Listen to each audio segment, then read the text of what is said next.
So welcome y'all to LargsNaz and Takeaway Homemade.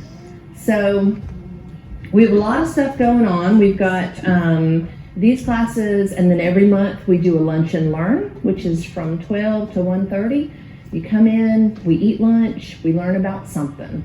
You know, it could be learning about why your gut microbes are important, or this next one is on how to make sushi. So it's not a hands-on, it's just you're listening and watching, and we eat together, and there's no cost. We do take donations, but they're not necessary. So that's a really fun thing that we've been doing. We'll talk about some more. Sorry y'all, that I think is Danny.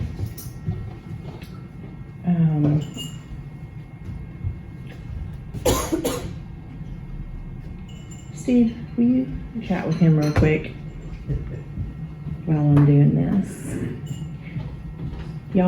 Some of y'all met Danny the last time we were together. So anyway, but if you visit the LargsNaz.eventbrite.com, that's where our workshops are, where you can register. Y'all all know that. So some of you heard this before, but I'm going to go through it one more time. Pastor Steve and I are the co-pastors of Largs Nazarene, and so you're probably wondering why in the world would two crazy pastors be doing cooking classes in the sanctuary? And Steve and I come from the States, and while we were in the States for many, many years, we had a charity called Icebox Ministries. We had our own farm, a teaching farm, and then we had Icebox Urban Farm that was in the middle of a very poor area in Augusta, Georgia, just a stone's throw from the Masters tournament, this big golf tournament in Augusta, Georgia. It was right just a few blocks away, actually. So very, very, very wealthy area. And then our farm was in one of the poorest areas in Augusta. But it was beautiful. We had community gardens, we had teaching kitchens, and so that's our big greenhouse there. You'll see a bunch of kids. We would do farm tours and have kids come and do volunteer work, and they'd learn about gardening and they'd learn about cooking. This is our classroom here, and then just some other workshops. We did slow cooker workshops and all kinds of great stuff, teaching people how to grow healthy food, cook healthy food, and preserve healthy food. And so that's a little bit of our background, and so that was our ministry, and that's how we showed love to people and how we helped people become better community members and to grow together.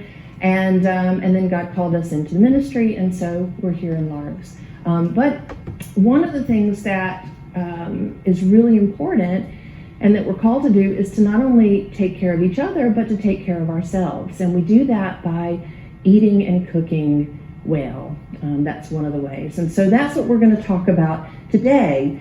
And another cool thing about cooking at home is that you save a lot of money doing that. You know, takeaway is really expensive. And just by using some really simple ingredients, you can make a fabulous meal. And so today we're going to make spaghetti bolognese. Does anybody have any questions so far? Okay, cool. I think, is Danny coming or no?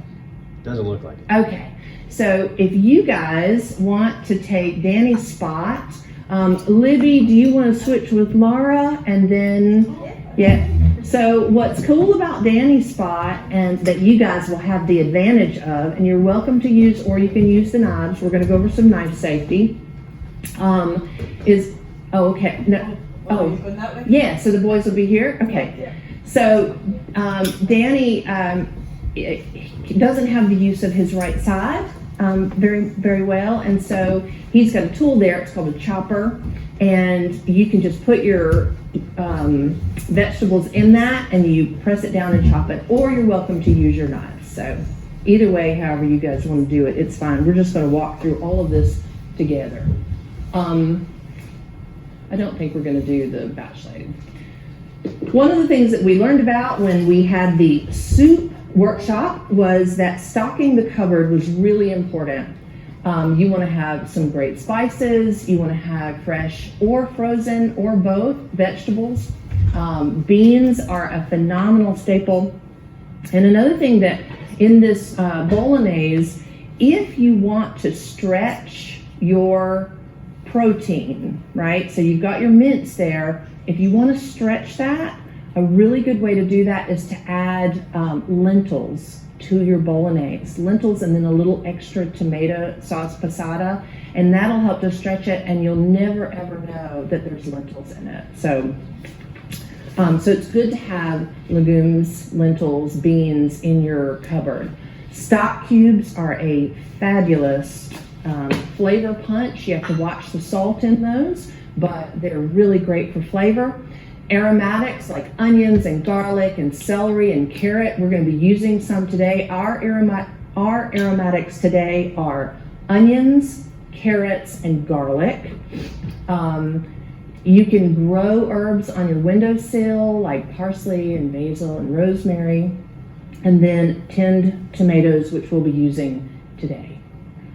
So let's go over some knife safety briefly. Steve, will you put the cam on? Now, these are new knives, so they're going to be fairly sharp, and we always want to respect knives regardless of whether they're sharp or not, because I'll tell you, most knife accidents happen with dull knives. So be sure and just always respect your knife.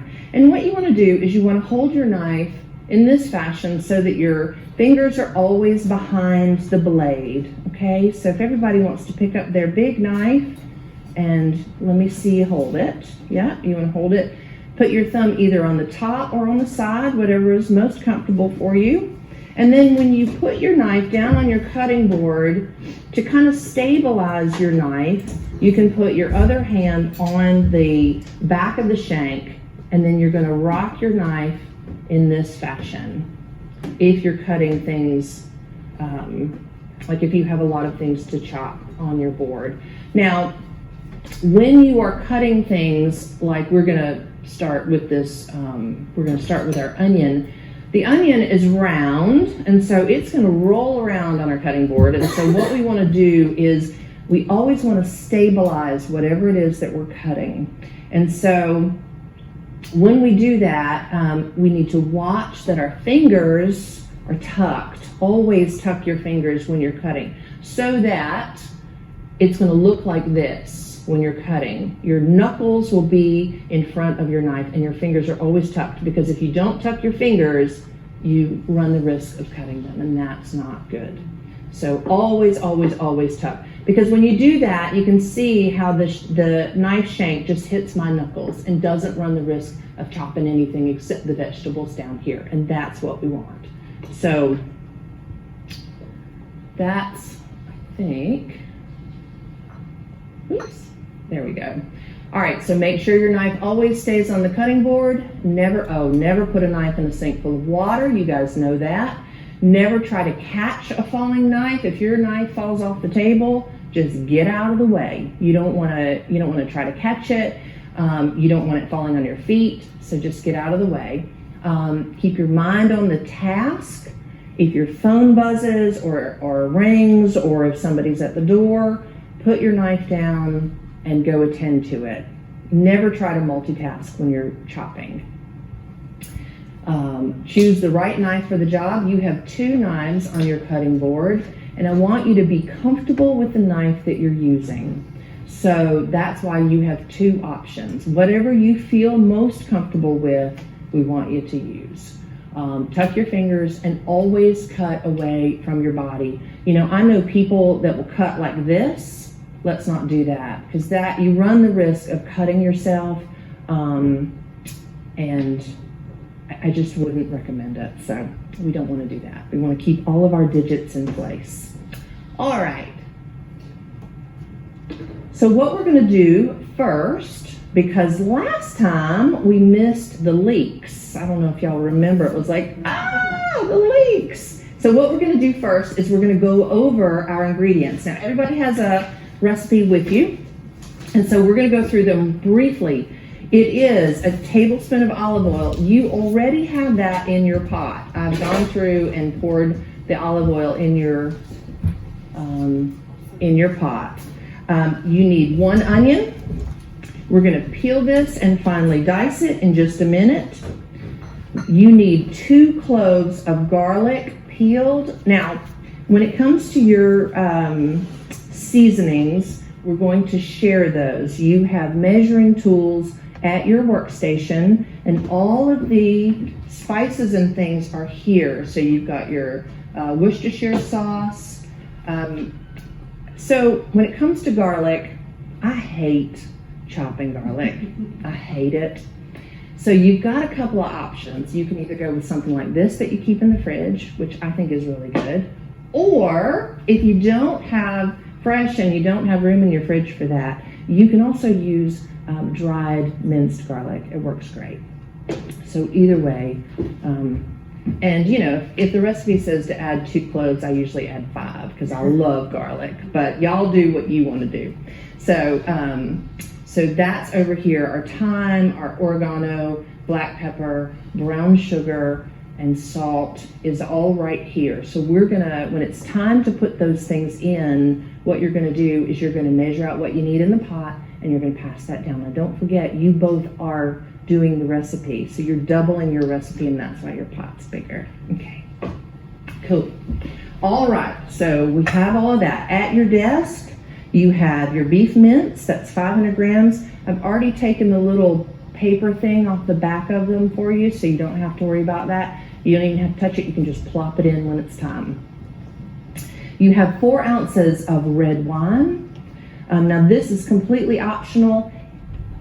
The recipe that we're doing today is a quick bolognese. Bolognese traditionally takes a very long time to cook, and most of the time you put it in the oven and it cooks for like 90 minutes. So, but we're doing a quick bolognese, and so what we've done is, in lieu of having the time, we are adding flavor. So wine is one of those things. We are going to cook it, it's going to reduce, so it cooks all the alcohol out and you're just left with this really nice flavor. You've got 3 tablespoons of sun-dried tomato puree. Now, when I did the order with Morrison's, I requested some tomato puree, but they didn't send a substitution and I didn't get it. Sun-dried tomatoes are a great substitute, so you can go either way. And here's the thing, if you don't have it, don't worry about it. Just put a little extra passata in there. You also have a stock cube.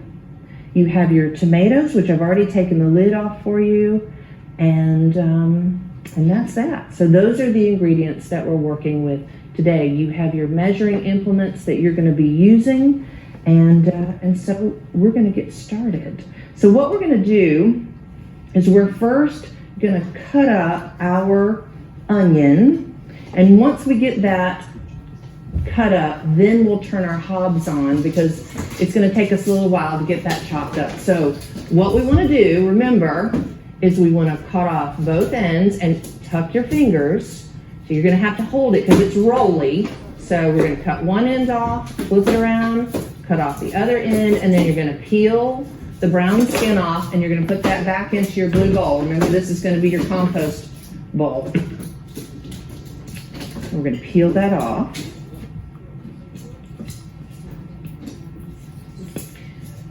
Guys, I think yours is already done.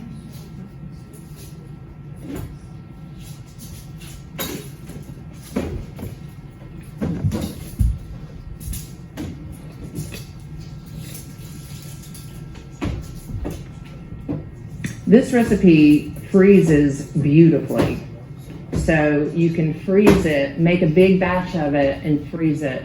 And you can double or triple this recipe. So, now once we get this peeled, we're going to cut it in half because again, the whole point is to create stability on our chopping board. I know, I'm sorry, Amanda. Do what? I'm sorry. Okay. And remember, we're going to cut slices in our onion and then we're going to turn it and we're going to cut our cubes. And when you get to the end, you're gonna cut that in half and then cut your cubes. How's everybody doing? I'll go through it again. Yeah, let me go through it again. Right, so you've got your half an onion here, tucking your fingers. You're gonna cut slices down into the onion. And then you're gonna turn it to the side. Remember tucking your fingers and cut your cubes. Now, yes, and if you have the handy dandy chopper, you just put it in there and you just give it a, there you go. That thing's awesome. Yeah, good job. So when you get your onion cut up, we're gonna go ahead and put our onion in the pot and we're gonna get it turned on.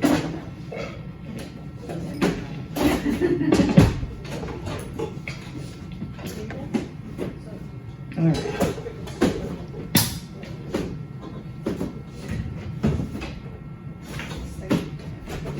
So remember to turn your oven on. You're going to turn your knob all the way to the bottom, all the way past the red, and it'll light.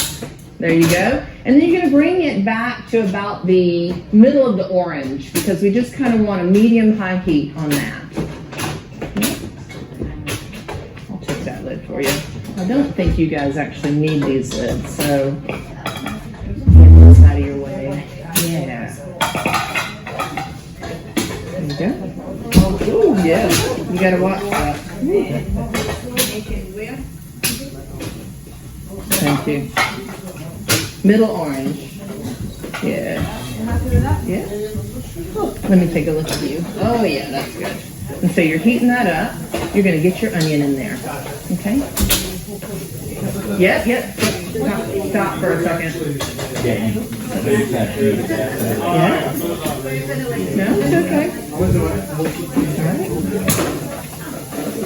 There we go. Yeah, perfect. You're welcome. And you're going to use your brown wooden spoon to stir that around. Yeah, good job. How's everybody doing? Good. Good. That's all right. It's all right. No worries. And we're going to cook these for a while, and so they're going to kind of melt into the sauce. So you just don't want it to be too high, Roma. You might want to turn yours down just a touch. Yeah, that's good. That's good. Yeah. Good. Nice. You might want to turn yours down just a touch. Yep. You don't want a whole lot of brown on it right off the bat. So, yep, you're good. So just adjust your heat accordingly. Yeah, that's looking good. That is looking good. Let's turn your heat down just a little bit. Let's turn your heat down just a touch, Libby. You think what? No, you haven't. No, you don't. No. That's good. That's very good. And yeah, y'all are welcome to stand up if it makes it easier. No, you're doing great. If you get a little brown on it, that's cool because color means flavor. So that is a good thing.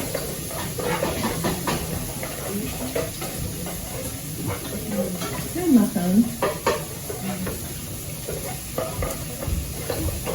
Need to keep track of my time. So now while that is cooking, we're going to cut up our carrot. All right. So we want to chop the end off, both ends. And then remember we're going to cut it in half, long ways, or through the middle. And then, again, we want to make it stable. So we're going to cut it in half, and then you have a flat base that you're working with, right? You're going to cut it in half again. Everybody with me? Then we're going to tuck our fingers, and we're going to create batons. So that's the long bits. Give your onions a stir.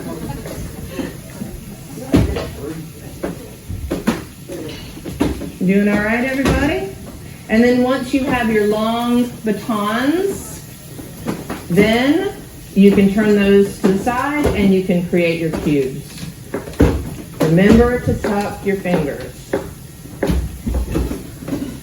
And we're just going to put those to the side. We're not going to put those in the pot just yet.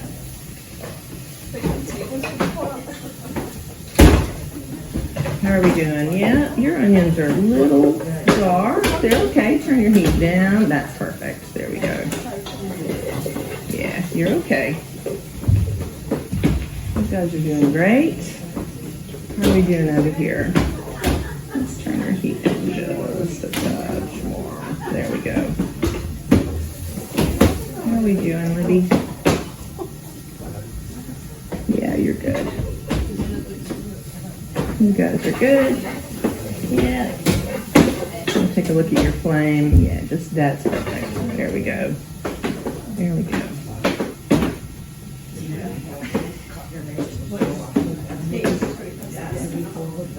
Yeah, remember to tuck your fingers. Tuck your fingers. Yes, and so Rona just brought up a really good point. The smaller you cut your vegetables, the quicker they cook. And so with the energy process, one of the things that we want to be mindful of is the energy that we're using to cook with. And so it's just good to know that the smaller your veg, the faster they will cook. Okay, so what we're going to need to do next, the recipe says to put the garlic in next, but some of you guys have a pretty hot pot, so we're going to go ahead and put our carrot in next. Okay, so once you get your carrot chopped, get it in the pot.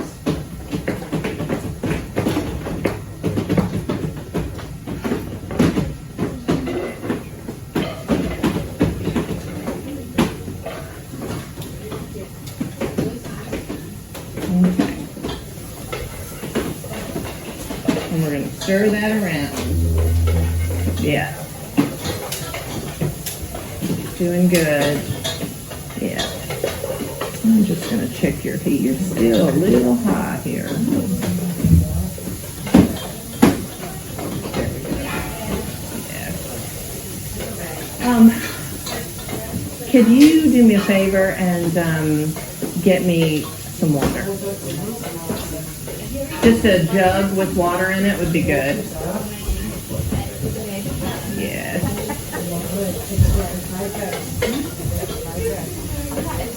You're doing great.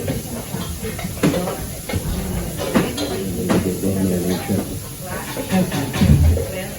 Did it break? Okay. Keep going.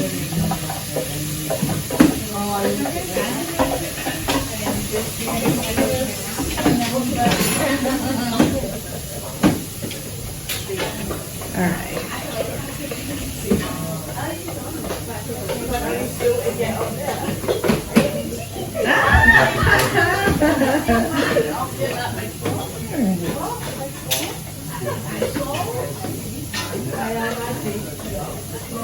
It is a big pot. It is. Oh, that's looking really, really good.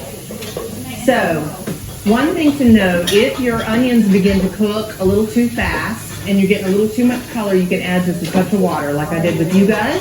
Add a little water, but that is perfect. It's called the Maillard reaction. It's not burnt. It's close, but it's not there yet. It is not there yet. No, it's good. It's good.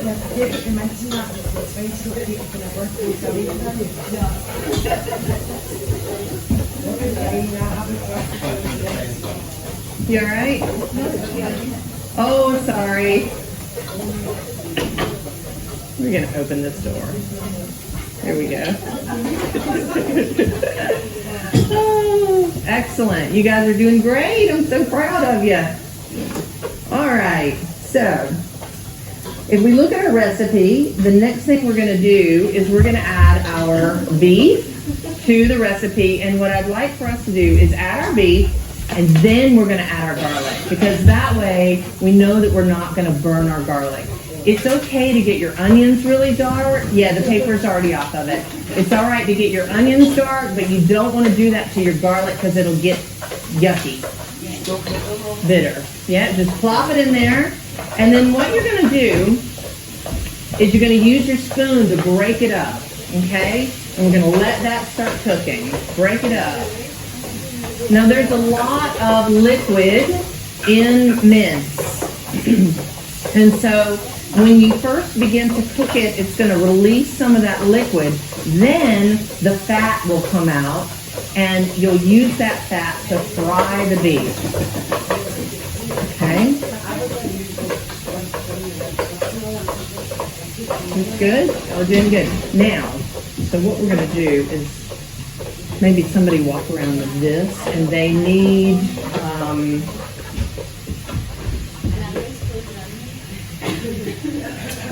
So 2 teaspoons.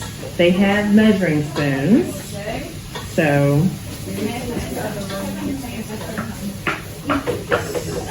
yeah. So that's your teaspoon. So just try to drain off some of the liquid.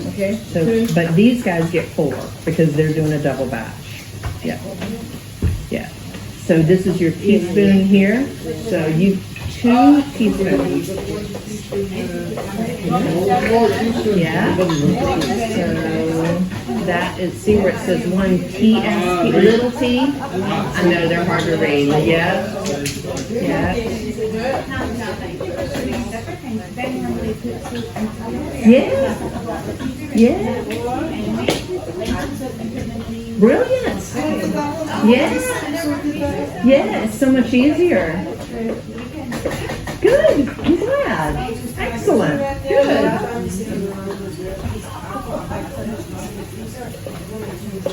So y'all keep moving your mince around and breaking it up, right?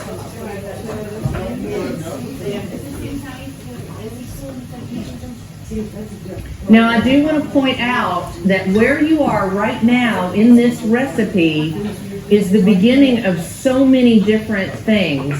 Like if you were just going to do mince and tatties, this would be the beginning of that, right? And then you would add your gravy. If you do it by hand, you would add your flour, but if you can just use the gravy granules, you know, for mince. Yeah. Yeah, OXO cubes would be great. So this is the beginning of that. Yes. Good idea. I love it. That's excellent. Excellent. Really? I love that idea. And so you're getting the protein from the meat and from the beans as well. Smart. And lots of good fiber. All right, so let's keep cooking our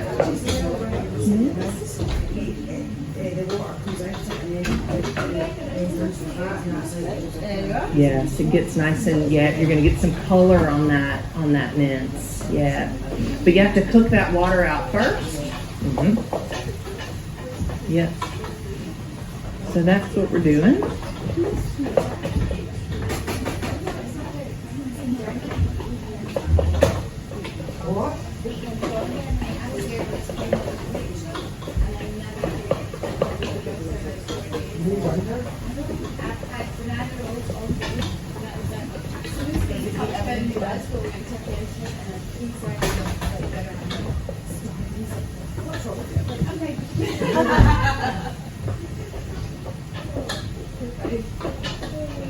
Does anybody have any questions so far? Are we good?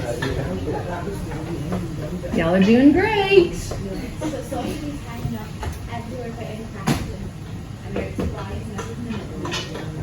Alright. That looks fabulous. So do you hear that kind of sizzle, right? So this is 20% fat mince. Now if you want to go with 15%, that's fine if you want, because there is going to be a good bit of fat in this. If you wanted to go with a lower fat percentage, this one's 20. But see, fat is flavor, and you're not eating like a bucket full of it. I mean, you're eating just a half a cup or, you know, whatever is going on your pasta. And I feel the higher fat mince works really, really well in a bolognese sauce. Again, because this is a quick one, we're trying to add as much flavor as we possibly can. I need to put my garlic in there.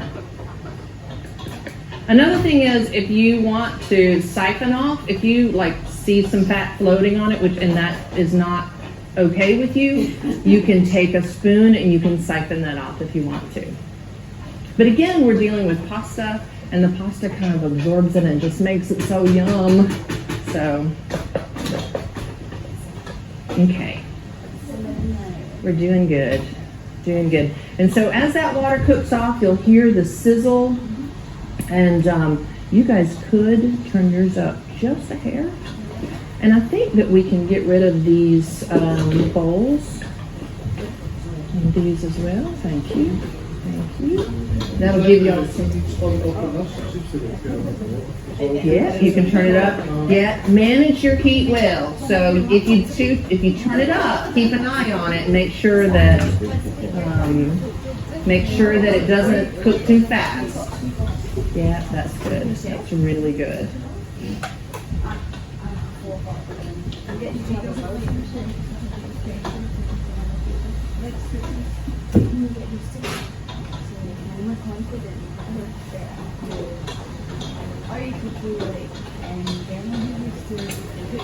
Good job. Let's look and get see how that brown just kind of like melts into it. It's gonna taste so good. It's gonna taste so good. You're doing great. Excellent. How's it going over here? It looks wonderful. I could just eat that. Yum, yum, yum. Y'all are doing great. Try and scrape that off the sides and get it incorporated down into your, yeah, that's perfect. You're doing good. Doing good. Excellent.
Everybody's doing great. All right.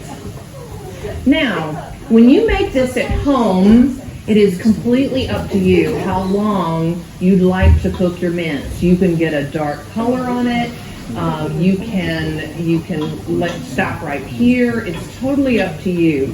The more you cook it, the more you fry it, and the more color you get on your mince, right? So it's going to be more flavor. Right. No, you don't need to drain it. Yeah. That's right, and you can just take that off. Yes. All right, so we're going to move on to the next part. So you have a little container of wine. This is 4 ounces of wine. We're going to go ahead and add that. We're not drinking it. We're going to pour that into our pot. Again, another flavor bomb. And then as we continue to cook, it's going to reduce in flavor. It's just a Merlot. Yeah, it's just a Merlot. Yeah. And if you don't want to use wine, you can use just a splash of balsamic vinegar, or you can just leave it out altogether. So we're just going to add that, and we're going to continue to cook We're gonna let that reduce down. Yeah. Yeah. Yeah, that's good. That's a good simmer there, Rona. That's good. And that's just gonna sweeten and give really good flavor to the bolognese. Another thing that you can add to your bolognese if you want to, and is in a lot of the traditional dishes, is bacon. So you can fry up a little bacon in the beginning, and then use the fat from the bacon to cook your onions in instead of adding oil. Yeah, yes. Mushrooms are a great addition. Some people don't like mushrooms, but mushrooms are wonderful in a bolognese as well.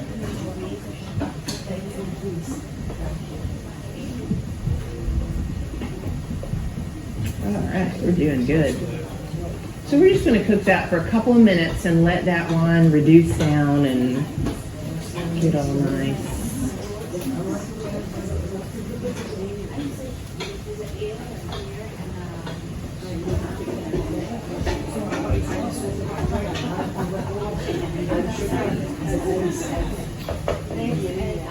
We don't need to.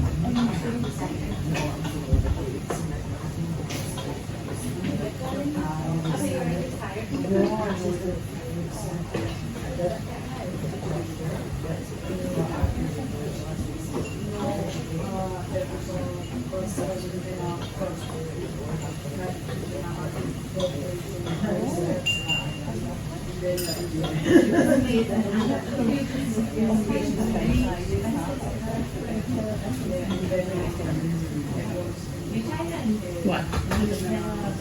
No. Yum. Thank you.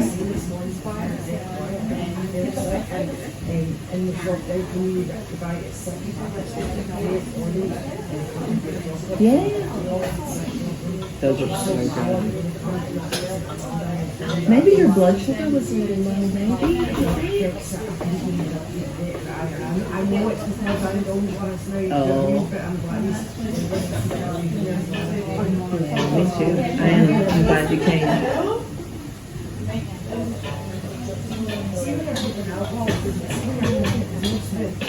It cooks out pretty quickly.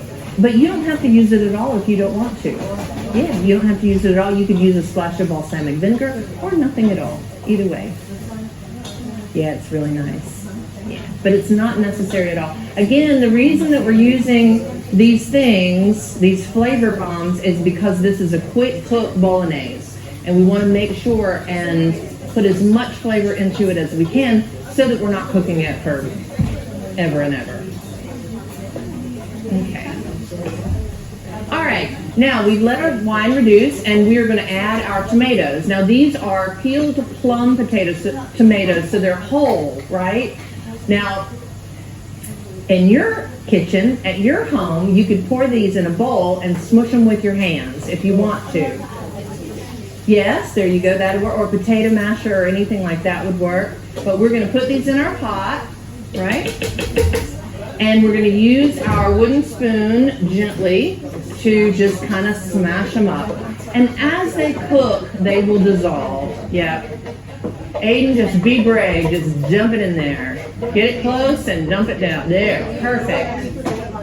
Good job. Good job. Yes. Now, we are also going to add 1 cup of passata, and I don't think that's on your recipe. So it'd be 2 cups for you guys. So it's, well, you can open one, but all 3 of you have to put it in there. So I think you're going to probably need both. Yeah. Yep. So put 1 cup of passata in your pot. And you're going to continue breaking up those tomatoes and stirring. Right. Be sure and manage your heat. So if you need to up your heat just a touch, because we want to bring this up to a simmer. And we're going to turn it back down so that it's just a slight simmer, but we want to go ahead and bring it up if it's not boiling. You're doing great here. Yeah, that's a good, yeah. Yeah, it looks delicious. Yeah. 1 cup. I'm sorry, I missed it on the recipe. Yeah, 1 full cup. Yeah. So, Jillian, will you write that on their recipe? Just add under the ingredients, just 1 cup of fasada. Yeah, all the way to the top.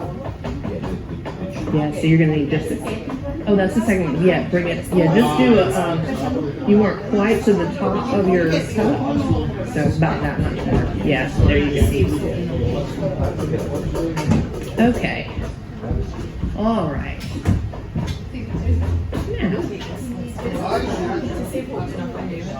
I've got one here as well, if anybody needs more. Okay.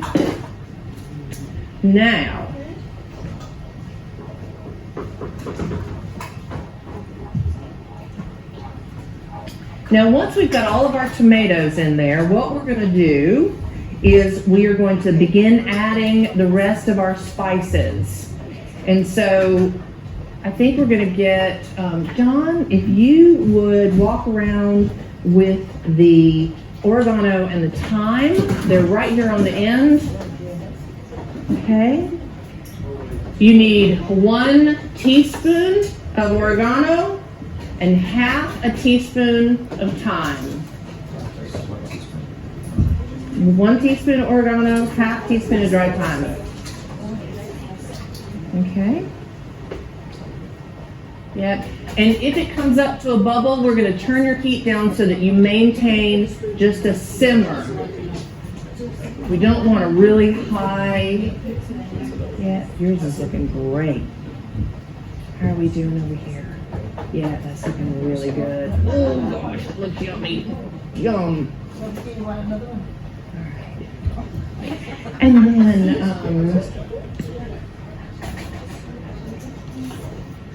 all right. And then we're also going to pass around the Worcestershire sauce. We can start, Steve, would you grab the Worcestershire sauce and start back here at the, yeah? And everybody needs a tablespoon of Worcestershire sauce.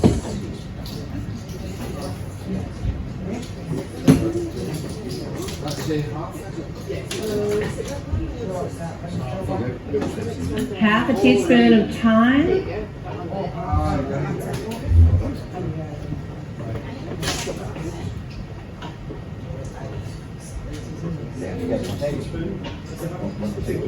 Okay. Now, you guys need to add your Worcestershire sauce. You need a tablespoon of Worcestershire sauce. Okay, so you're gonna do yours, and it's got one of those little kind of thingies so that you need to kind of do this. Okay. All right. Well, I can't remember what those are called. All right, and you guys are going to add a tablespoon of Worcestershire sauce. Make sure you check your recipe. It's coming down the track.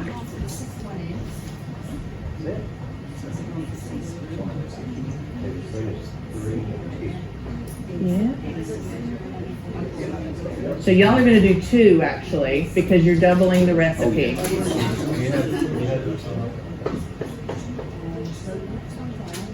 Yeah. Excellent.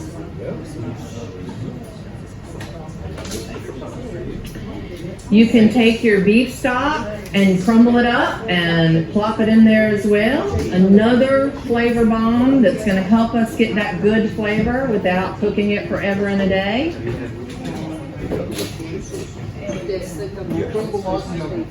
Yeah, just crumble it up a little bit with your fingers. Yeah. There you go. Perfect. It doesn't have to be, I mean, it dissolves pretty quickly. So, yeah, that's good.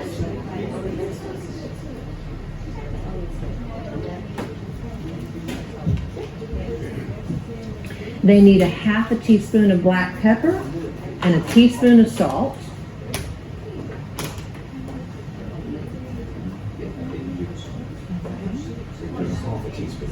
Yeah. Yeah. So what I would do with the salt actually is Half a teaspoon of pepper. Half a teaspoon of pepper. Teaspoon of salt. Right. Yeah. I'm gonna do it that way and let them kind of. Yeah. Steve, you want to start on the other tables with the salt?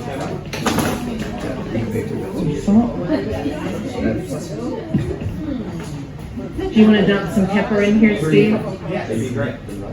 There you go. You guys can also go ahead and put your sun-dried tomato paste in there. Now these are just jarred sun-dried tomatoes that I drained. I put them in the food processor and pulsed them. But again, you can use tomato paste, or if you don't have it, just add a little extra passata. This is just, again, one of those flavor things that we want to add.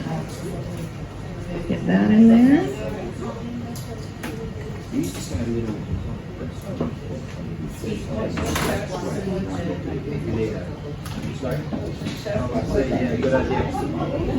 Some teaspoon of salt. Yeah.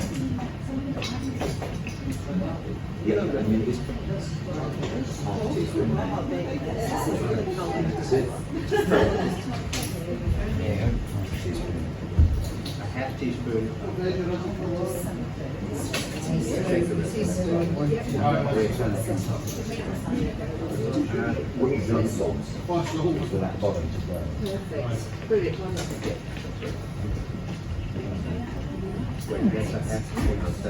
Doing good. Doing good. Now there's one more ingredient that's on here that seems a little weird, and that's sugar. Sometimes tinned tomatoes can be a little tart. And so we add a little sugar to counteract that tartness. You don't have to add it if you don't want to. I think that it enhances the flavor of this, so you be the judge and decide. All right, but if you want to add it, it's a half tablespoon of light brown sugar. Half tablespoon. How are we doing? Yeah, that's a nice simmer. That's a really good simmer. It does. It does. I know. Isn't it awesome? Yeah. Good job, you guys.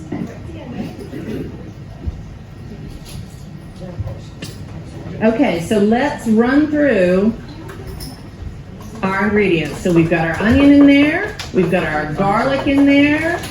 We've got our carrot, our beef, our wine, our sun-dried tomato, our oregano, our thyme, our Worcestershire sauce. I think that you guys, y'all need to put that in there, your beef cube and your sun-dried tomato. All of your spices should be in there.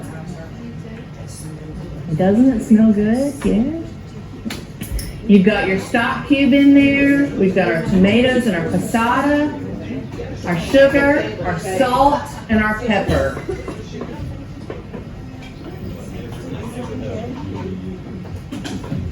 Does everybody have all their ingredients in the pot?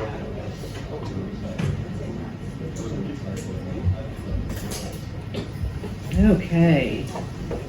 Oh, it smells so good. So good. Brilliant. So you can see the layer of fat that's kind of come to the surface as you're cooking it. Yeah, let's turn yours down. You're right. Turn it down just a touch. Beautiful. Again, fat is flavor. If it offends you, you can take a little spoon and siphon it off, but I just suggest stirring it in, and when you add it to your pasta, that pasta is just going to absorb it and it's going to be lovely. Yeah. All right. So now what we want to do is we want to make sure that we just have a nice simmer. We don't want to be at a rocking high boil. We just want a nice simmer on our pot. And we're going to let that simmer for about 15 minutes. And so while we do that, we are going to taste some of what we've made. So I made some yesterday, and then I made a little bit more this morning because I wasn't sure how many people would be joining us. So we're gonna have a little pasta and bolognese sauce. So and then we're gonna talk about pasta and how to cook pasta and all that stuff. So while they get that ready, does anybody have any questions about what we've done so far? Any questions? No? We feel confident we can make this at home? Yeah? Guys, y'all think so? Good. Okay. Excellent. Excellent. All right. Okay. So pasta is just wheat flour. You'll often see durum flour. It's just a type of wheat mixed with water and or eggs, right? So that's all it is. Now there's gluten-free pasta that's made with like lentils. There's, they make it with rice, that sort of thing. But your generic pasta, your run-of-the-mill pasta, is made with wheat flour and either water or water and eggs. It can be enriched with egg yolks, which is really nice. Making your own handmade pasta is super, super easy. You can find videos on YouTube. We talked about doing it here, but I felt like it was more important for us to make the sauce than the pasta, because you could buy pasta for pretty cheap and it's really good. But making it handmade is really easy. Most pasta that you buy in the grocery store is made by an extrusion method, and so what that means is they put it in this big machine and it pushes it through molds and it comes out like tubes, right? And then it's cut. But you can make your own at home and make all different kinds of shapes, and it's really fun. Actually, we've got a Takeaway Homemade Kids, if you guys are interested. It's for all ages kids, and we are making pasta from scratch. And I think that's the 26th of November. I believe it's the 26th. There's hundreds of shapes and sizes. There's bow ties, which we later learned are actually butterflies, not bow ties. And then there's tubes, there's penne, so we're using spaghetti. They'll need some forks, yep. You can also buy pasta fresh, or you can buy it dried. The reason that they dry pasta is to extend the shelf life, because remember we talked about in a former class that when you remove the liquid, when you remove the moisture, bacteria can't grow. So it helps to preserve it. Now when you make pasta, always salt your water, heavily salt your water. You're going to put a handful of salt in that water, and then you're going to bring your water up to a boil. Your pasta needs to have loads of room to cook. So use a big pot, a generous amount of water. Yes? Yes. Is it okay? Okay, good. Yeah, that's exactly what you guys are making today. Your pasta needs to have tons of room to work. Another key thing is you can heat your water in your kettle and then pour it in your pot. And most of the time that's quicker than trying to boil it from cold. Cover your pot with a lid to help bring the water up to a boil. And then once it's boiling, you add your pasta. You're going to want to follow the package directions, but as it gets closer to the time, 10 minutes, 8 minutes, whatever it is, take a bit out and put it between your teeth and just kind of give it a bite. And what you want is for it not to be squishy soft. You want it to still have a little bit of a bite to it. That's called al dente. I think we've got there we go. And then you're going to want to drain your pasta and serve it right away. If you're not serving it right away, what I like to do is put my colander in the sink, run cold water over the pasta to cool it down, stop it from cooking, and then toss a little bit of oil over it. Is your heat? No, you're good. Toss a little bit of oil in it, and that'll keep it from sticking together, right? So then you can put it in a zip top bag, throw it in your fridge, use it for later. You could make, like if you're doing meal prep for the week, then you can just portion it out in your containers and put your bolognese sauce on the top. So, any questions about cooking pasta at all. Do we feel confident cooking pasta? I think we can. How's the bolognese? Is it okay? Good. So that's what you guys are making today.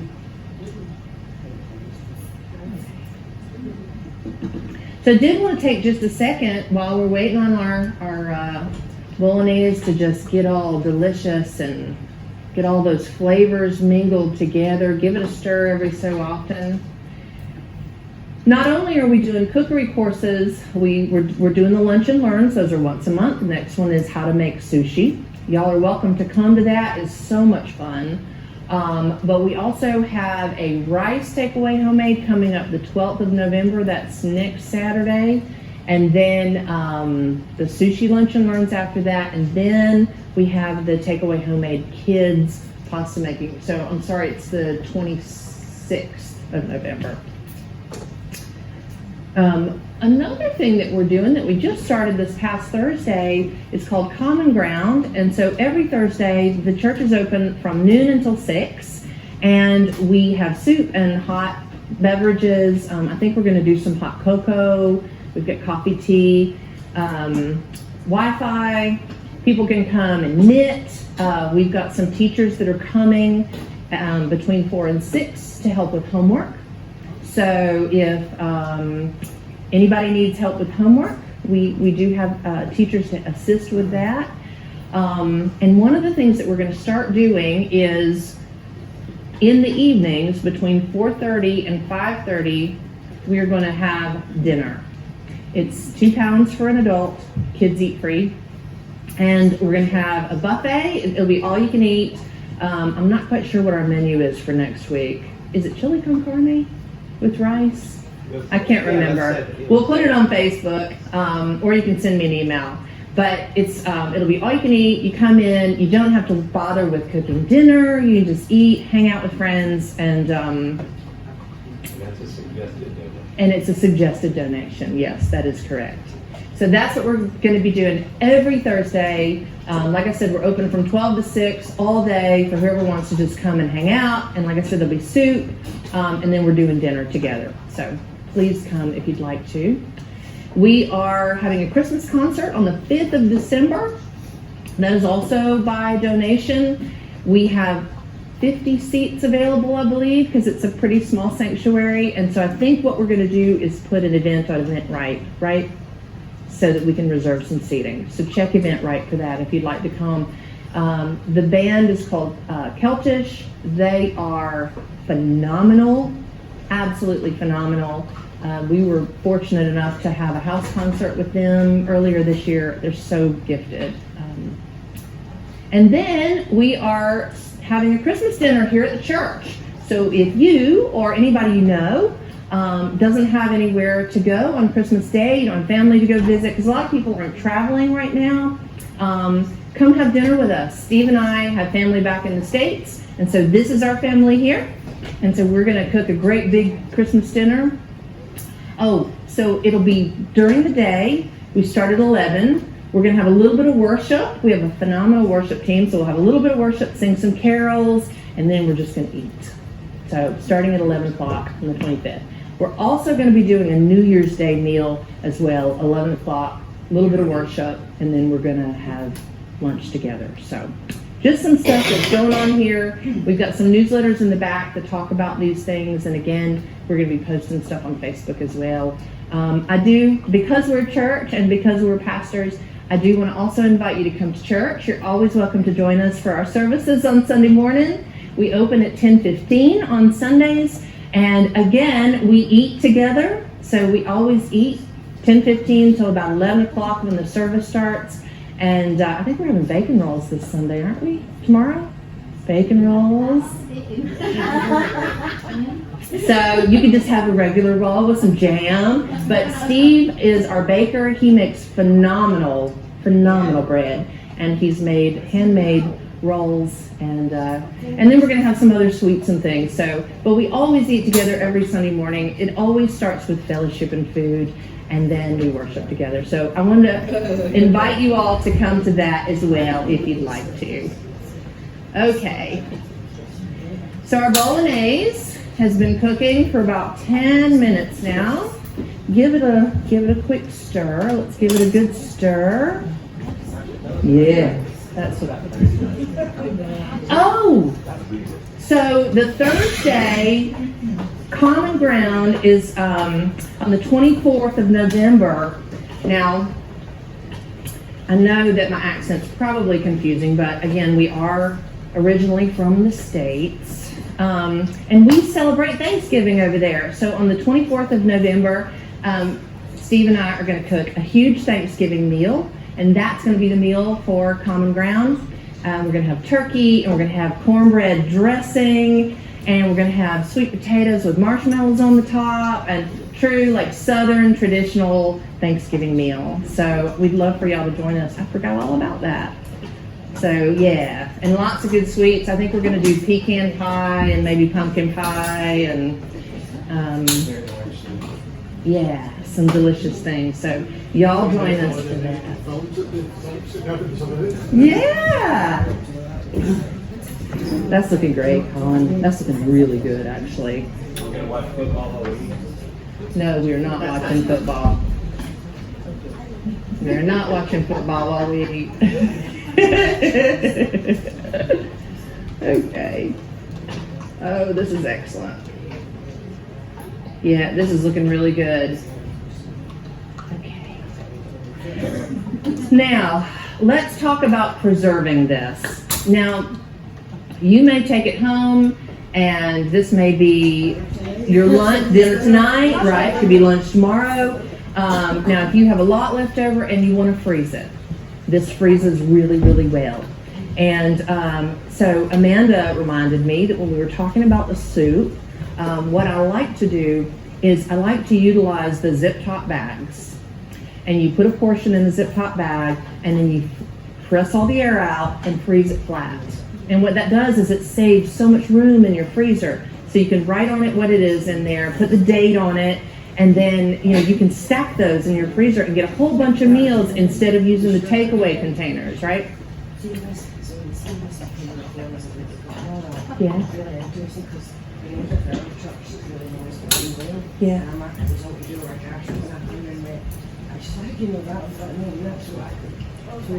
Yeah. Yes. That's right.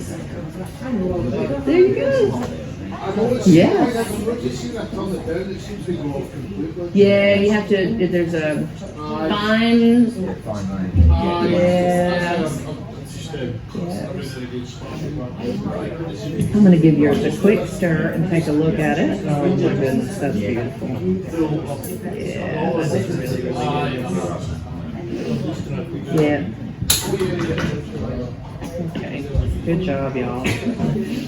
Okay, I believe we are at a point where we can turn our fires off. All right, so if you want to just turn your gas off, give it a good stir, and then what we're going to do is we're just going to let that cool a little bit. All right.